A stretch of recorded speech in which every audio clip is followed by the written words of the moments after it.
UDH मंत्री झावर सिंह खर्रा ने भरतपुर में आयोजित लाभार्थी वितरण समारोह में विभिन्न योजनाओं के 200 से अधिक लाभार्थियों को पट्टे और चेक वितरित किए।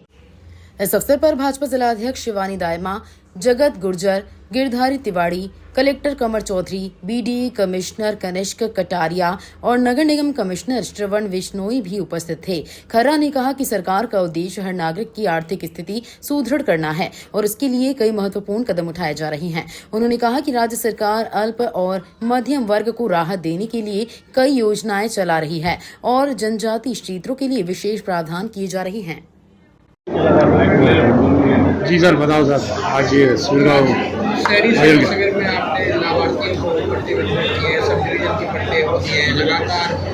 जो सरकार के शिविरों के माध्यम से काम में हो रहा है। देखिए, माननीय मुख्यमंत्री जी से विचार विमर्श के बाद स्वायत्त शासन विभाग और नगरीय विकास विभाग ने शहरों में आम जन की समस्याओं के समाधान और उनके उचित कार्यों को यथासमय निष्पादित करने के लिए शहरी सेवा शिविर लगाने का निर्णय लिया और 17 सितंबर से 17 अक्टूबर तक इन सेवा शिविरों का काम होगा, जिसमें चाहे पट्टे से संबंधित मामला हो, नामांतरण से संबंधित मामला हो, उद्योग परिवर्तन हो, प्रधानमंत्री आवास योजना के लाभान्वितों को किस्त देने का मामला हो, चाहे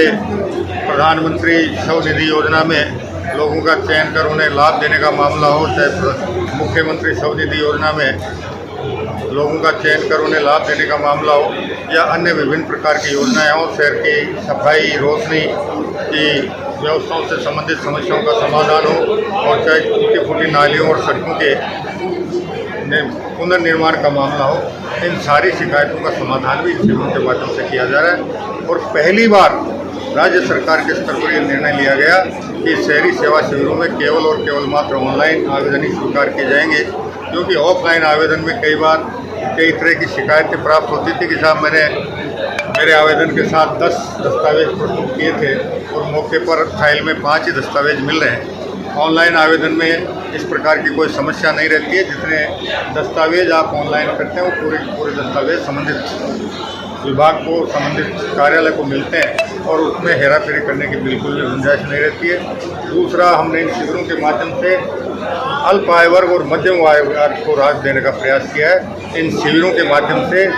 धनपतियों के लिए किसी भी प्रकार की रियायत का प्रावधान हमने नहीं किया है। मंत्री जी, सरकार ने एंटी गैंगस्टर फोर्स का गठन किया था, लेकिन गैंगस्टर आज भी सक्रिय है, फोर्स फेल साबित हो रही है, क्या कहना है? देखिए, मैं बहुत विनम्रता से आपसे निवेदन करना चाहूँगा कि जब से इस सृष्टि का सर्जन हुआ है तब से लेकर अब तक हमेशा से ये दोनों प्रकार की शक्तियाँ विद्यमान रही हैं। कभी सदाचारी शक्तियाँ ज़्यादा प्रभाव में रहती हैं तो कभी कभी अनाचारी शक्तियाँ भी अपने प्रभाव में आ जाती हैं। लेकिन राजस्थान सरकार अपराधियों को लेकर, भूमाफियाओं को लेकर, नकल चोरी, पेपर चोरी करने वालों के प्रति जिस प्रकार से सख्त है, निश्चित रूप से आम जन का सहयोग हमें निरंतर मिलता रहे और हम इन सारे अपराधियों पर, भूमाफियाओं पर,